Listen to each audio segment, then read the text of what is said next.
Hi welcome to my channel food for family. ఈరోజు నేను పూరీ కోసం డిఫరెంట్గా ట్రై చేశాను, అది మీతో షేర్ చేసుకుంటున్నాను. ఏంటంటే పూరీ కోసం కర్రీకి నేను ఇక్కడ పప్పుల పొడి, పెరుగు, ఆనియన్, చిల్లీస్ అండ్ పుదీనా, కొత్తిమీర రెడీగా పెట్టుకున్నాను. ఇప్పుడు స్టవ్ పైన ఒకటి గిన్నె పెట్టుకున్నాను. అందులో ఆయిల్ వేసేసి హీట్ ఎక్కిన తర్వాత జీలకర్ర, ఆవాలు వేసుకొని అలాగే కొంచెం ఇంగువ వేసుకున్నాను. నెక్స్ట్ కరివేపాకు వేసుకుంటున్నాను. నేనైతే దీన్ని మట్టి పాత్రలో అయితే చేసుకుంటున్నాను. మీరు కావాలంటే దేనిలో అయినా చేసుకోవచ్చు. నేను ఊరికే అలా ట్రై చేశాను. నెక్స్ట్ చిన్నగా కట్ చేసి పెట్టుకున్న పచ్చిమిర్చి అయితే వేసుకుంటున్నాను. పచ్చిమిర్చి కూడా ఆయిల్లో కొంచెం ఫ్రై అవ్వనివ్వాలి. మీడియం ఫ్లేమ్లో పెట్టుకొని కుక్ చేసేసుకోవాలి. ఇలా ఒకసారి కలిపేసుకున్న తర్వాత ఇప్పుడు ఇందులోకి నేను చిన్నగా ఆనియన్ టూ మీడియం సైజ్ ఆనియన్స్ని తీసుకొని వాటిని ఇలా పీసెస్లా కట్ చేసుకొని పెట్టుకున్నాను. వాటిని కూడా ఇందులోకి యాడ్ చేసుకున్నాను. ఆనియన్ కూడా ఇలా ఆయిల్లోనే మగ్గనివ్వాలి చక్కగా.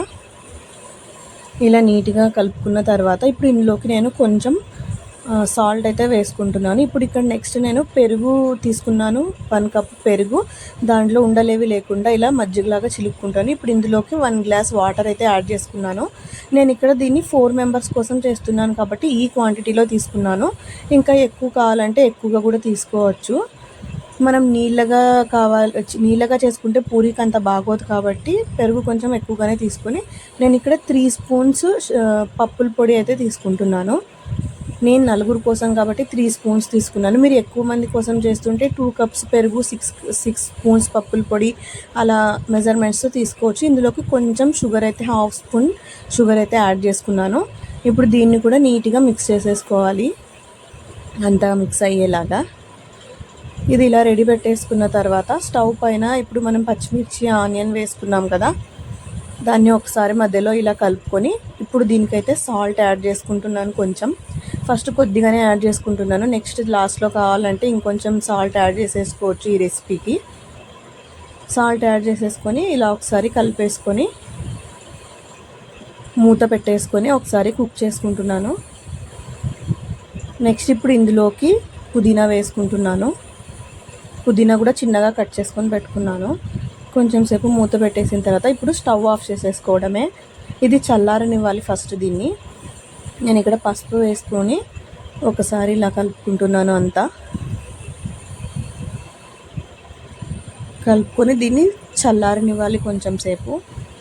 ఇప్పుడు ఇక్కడ మనం మజ్జిగ రెడీ చేసి పెట్టుకున్నాం కదా, ఇందులోకి కొత్తిమీర కట్ చేసుకొని కడిగి పెట్టుకున్న కొత్తిమీరని కూడా యాడ్ చేసేసుకొని ఇంకొకసారి మిక్స్ చేసుకుంటున్నాను. మనం ప్రిపేర్ చేసుకున్న పచ్చిమిర్చి, ఆనియన్ ఉంది కదా, అది చల్లారిన తర్వాత దీన్ని ఈ మజ్జిగ అండ్ పప్పుల పొడి ఉంది కదా, దీన్ని అయితే అందులోకి యాడ్ చేసేసుకోవడమే.